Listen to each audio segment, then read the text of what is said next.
याद रखिएगा, ये आपका इम्पोर्टेंट रूल्स है, दैट्स वेरी वेरी इम्पोर्टेंट।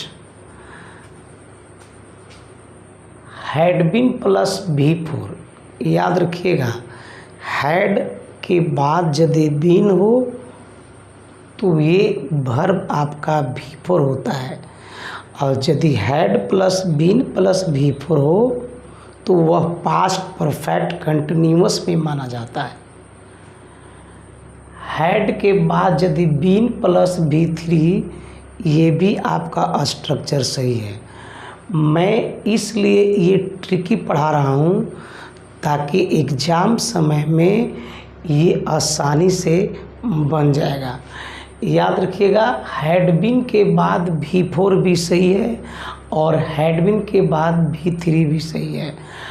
अगर आप V4 पुट करते हो तो वह पास्ट परफेक्ट कंटिन्यूअस टेंस का होता है, और यदि आप V3 रखते हो तो ये आपका वॉइस में तब्दील हो जाता है।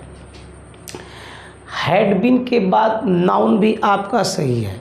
याद रखिएगा, हैड प्लस बीन जो है, हैड बीन के बाद आप नाउन को सीधा रख सकते हो। I had been a doctor, you had been a player, she had been a doctor, you can write, no problem, okay.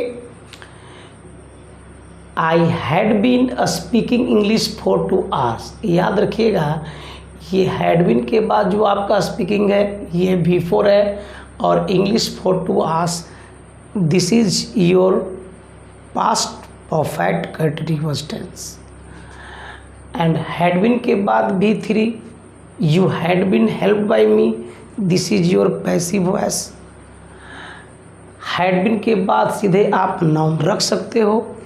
He had been a doctor, you had been a player, I had been a singer, you can write, okay.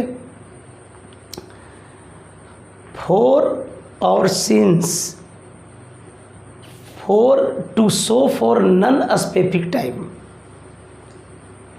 ये जो for है ये none specific time के लिए प्रयोग होता है। और अगर मैं सिंस की बात करूं, if I just talk about since, तो सिंस आपका स्पेसिफिक टाइम के लिए होता है। Non specific time that means indefinite, uncertain, और specific that means point of time. Shall और विल के बाद आप V1 रख सकते हो। अगर शैल और विल है और डायरेक्ट यदि भर का डिमांड है तो आप V1 रख सकते हो। 2 + V1 नहीं, सिर्फ V1 रख सकते हो।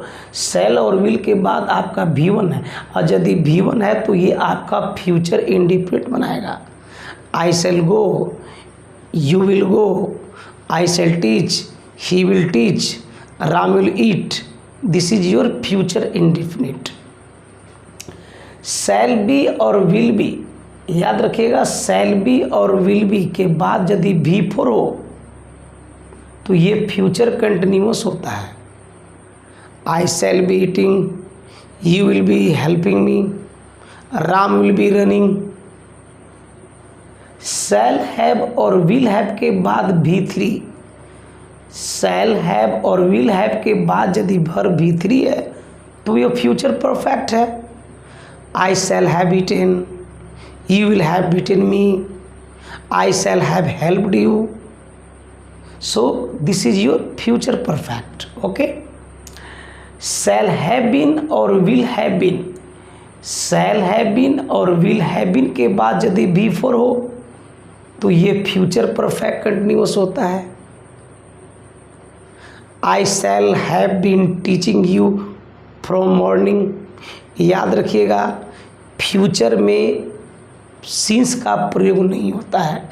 यदि फ्यूचर टेंस में पॉइंट ऑफ टाइम को अगर इंडिकेट करना है तो सिंस नहीं होगा, उसके जगह पर आप फ्रॉम का इस्तेमाल करें। शैल और विल के बाद V1, ये आपका सही है। शैल विल बी प्लस V4, याद रखिएगा, शैल या विल के बाद यदि बी हो तो बी के बाद V4 भी आपका सही है। V3 भी आपका सही है। शैल हैव और विल हैव के बाद V3 आएगा। यदि शैल हैव और विल हैव है तो उसके बाद V3 आएगा। I shall have eaten, you will have gone. Okay, shall have और विल हैव के बाद आपका नाउन भी आ सकता है। I shall have a chair, you will have a mobile. Shall have been और विल हैव बीन, याद रखिएगा, शैल हैव बीन या विल हैव बीन के बाद V4 आएगा, V3 भी आता है और नाउन भी आता है। याद रखिएगा, ये ट्रिक इसलिए पढ़ाया जा रहा है ताकि आपको कम समय में ये अच्छा रिजल्ट दे सके। ओके, याद रखिएगा, if, as soon as, after, before, until, unless, when और in case.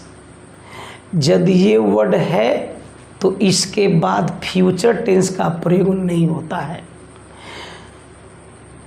Plus present indefinite, ये तमाम सारे शब्दों के साथ आप प्रेजेंट इंडिफिनिट का प्रयोग कीजिए, फ्यूचर का प्रयोग नहीं होगा। अनटिल और अनलेस ये दोनों निगेटिव वर्ड्स हैं, इसके साथ कभी भी नो, नॉट और नेवर का इस्तेमाल ना करेंगे। Until it shows timings, until ये टाइम शो करता है, और अनलेस की बात करें तो ये आपका कंडीशन शो करता है।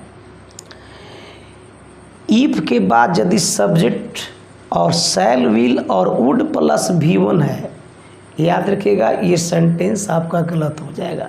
If I will help you, ये सेंटेंस गलत है। इफ़ के बाद यदि subject is RM plus V4 है तो ये भी गलत है। You can not write if I am helping you, if I am writing a letter, you can not write like this. Is, RM, was और वर के बाद यदि प्रोनाउन सेट करना है तो प्रोनाउन को आप सब्जेक्ट केस में रखिए। टू प्लस V1, याद रखिएगा, to go, to come, to speak, to write, ये सही है। To be V3, to be यदि हो तो इसके बाद आपका V3 आएगा। To be helped, to be solved, to be taught. Okay, fillers है, ये 5 सेंटेंस फिलर्स का है और ये 4 आपका कॉमन एरर्स है और 3 आपका सेंटेंस इम्प्रूवमेंट है। याद रखिएगा, ये टोटल आपका पढ़ाया हुआ है। पहला काम है फिल इन द ब्लैंक्स। दे, ये अपने आप में सब्जेक्ट है और दे के बाद हियर, नेक्स्ट वीक, याद रखिएगा ये आपका टाइमिंग्स है। और याद रखिएगा, यदि टाइमिंग्स हो तो वह फ्यूचर में भी आ सकता है और प्रेजेंट में भी आ सकता है। अगर कोई काम फ्यूचर में अगर फिक्स्ड है, अगर वहाँ पे टाइमिंग्स है तो आप प्रेजेंट इंडिफिनिट से भी बना सकते हैं। याद रखिएगा, दे हैव कम, ये नहीं होगा क्योंकि नेक्स्ट वीक का मतलब होता है coming time, not past time. Past time की बोध नहीं कर रहा है, कम नहीं होगा। कमिंग सब्जेक्ट के बाद डायरेक्ट हमारा V4 नहीं आएगा। अगर कोई रखता है तो वह सरगड़बड़ी है, इसलिए ये भी आउट हुआ। टू कम, दे के साथ डायरेक्ट डू कम नहीं होगा। जब तक इसके पहले एक्सिलरी नहीं आएगा तब तक इसका कोई सर रूल नहीं होता है। दे टू कम ये सेंटेंस नहीं है।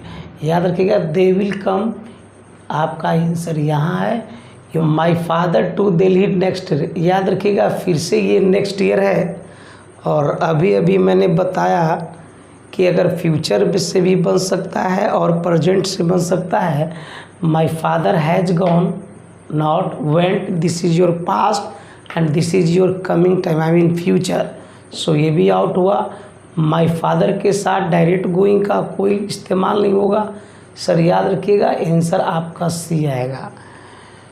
अगर कोई फ्यूचर में टाइमिंग्स फिक्स्ड है या समय है तो आप प्रेजेंट इंडेफिनिट से बना लीजिए। I go to Patna next week, या this is right. I go to Delhi next year, this is right. Okay. E from me I, याद रखिएगा इधर विल प्लस V1 है, तो ई फ्रॉम याद रखना यहाँ पर आ जाएगा बाबू प्रेजेंट, तब तो होगा ये फ्यूचर। तो ई फ्रॉम कम्स टू मी, यानी कि ऑप्शंस हो जाएगा B. You will not be rich, you work hard, कहता है कि आप अमीर नहीं बनोगे जब तक तुम कड़ी मेहनत नहीं करोगे। याद रखिएगा दैट, नॉट, इफ़ का एक रूल है कि एक तरफ सर आपका प्रेजेंट होता है तो एक तरफ से आपका फ्यूचर होता है, और यहाँ पर निगेटिव है, ये भी निगेटिव है। याद रखिएगा इफ़ नहीं होगा, एंड नहीं होगा, your answers will B unless. Unless के बाद प्रेजेंट इंडेफिनिट विदा निगेटिव के, तो सर आपका आंसर होगा unless. As soon as I Patna I will see my friend, I will see my friend. As soon as ये रहा आपका कंजंक्शन सब्जेक्ट है, सब्जेक्ट के बाद क्या आएगा, सब्जेक्ट के बाद आएगा V1 आपका आंसर यहाँ पर है। As soon as I go to Patna I will see my friends, your answer will be. Common errors, he will meet his family as soon as he will go to village. He will meet, इसमें कोई परेशानी नहीं है, his यहाँ तक ठीक है, और हीज के बाद याद रखिएगा ये आपका नाउन है, ये भी सही है। एज सून एज ये आपका कनेक्टर वर्ड है, ये कंजंक्शन का काम कर रहा है। और मैंने बताया कि यदि ये कंजंक्शन है तो फिर कंजंक्शंस के बाद याद रखिएगा ये फ्यूचर नहीं लेता है। अगर फ्यूचर नहीं लेता है तो यहाँ से आपको विल को हटाना पड़ेगा और गो को गोज करना होगा। इस ई फ्राम विल का याद रखिएगा, ई फ्राम और विल ये गलत है, क्योंकि इफ़ वाला क्लॉजेज में फ्यूचर का प्रयोग नहीं होता है, वो प्रेजेंट होता है। इसलिए आपको यहाँ पर विल को हटाइए और इसमें एस लगाइए। Okay. Take an umbrella in case, याद रखिएगा इट विल रेन, याद रखिएगा इन केस के बाद तुम्हारा फ्यूचर नहीं होगा। आई जस्ट टोल्ड यू, मैं बताया हूँ कि इन केस के बाद वो फ्यूचर नहीं होगा, तो याद रखिएगा विल को काटना है और रेन में एस लगा देना है, rains. Take an umbrella in case it rains, that will be the right sir. Okay. You will not be a rich man unless you do not, याद रखिएगा unless this is your negative, और इस negative के बाद ये जो do not है ये आपका गलत है। याद रखिएगा you will not be rich unless you labour hard, not do does. I mean unless के बाद नो, नॉट, नेवर का प्रयोग नहीं होता है। Sentence improvement, if I have money I would, याद रखिएगा हैव यहाँ पे तो सही है, बट यहाँ पर अगर विल होता तो ये सेंटेंस सही होता, लेकिन यहाँ पर पास्ट दिया हुआ है, यहाँ पर प्रेजेंट दिया हुआ है, तो याद रखिएगा आई वुड है, V2 है, तो इधर आपको हो जाएगा V2। और याद रखिएगा हैविंग नहीं, विल नहीं, चूँकि ये गड़बड़ी है तो आंसर आपका ये भी नहीं होगा, आपका आंसर हो जाएगा डी, सॉरी आपका आंसर हो जाएगा B. Take an umbrella in case it is raining, याद रखिएगा इन केस के बाद ये इट इज़ रेनिंग कर रहा है, हालांकि इन केस के बाद तो प्रेजेंट इंडेफिनिट टेंस आना चाहिए। अब याद रखिएगा इट विल रेन, नहीं जी इन केस के बाद विल कैसे आएगा, हटा दीजिए। इट रेन ये पास चला गया है, और इट रेन्स याद रखिएगा यही आपका आंसर है, this one will be your answer. Okay. He will to disturb you, याद रखिएगा विल के बाद 2 + V1 नहीं आता है, अब नहीं आता है तो इसका मतलब है कि गलत है, और गलत है तो आपका पहला जो है वह डी कटेगा, क्योंकि यहाँ हमको सुधारने की ज़रूरत पड़ गया है। ही विल के साथ याद रखिएगा डिस्टर्ब नहीं होगा, डिस्टर्बिंग नहीं होगा, your answers will be C, C will be the right answer. Okay.